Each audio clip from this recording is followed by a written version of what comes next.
What's up, y'all? I've been at it all morning. Got me a 4L80.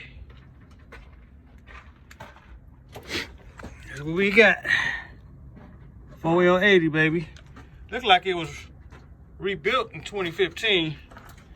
Me and Unc over here putting in work. 4L80 Hydromatic.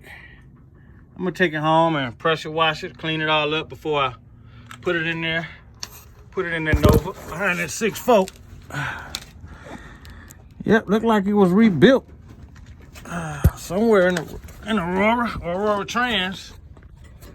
Looked like they rebuilt it in 2015. So shit, look like I got a winner then, don't it? Shit.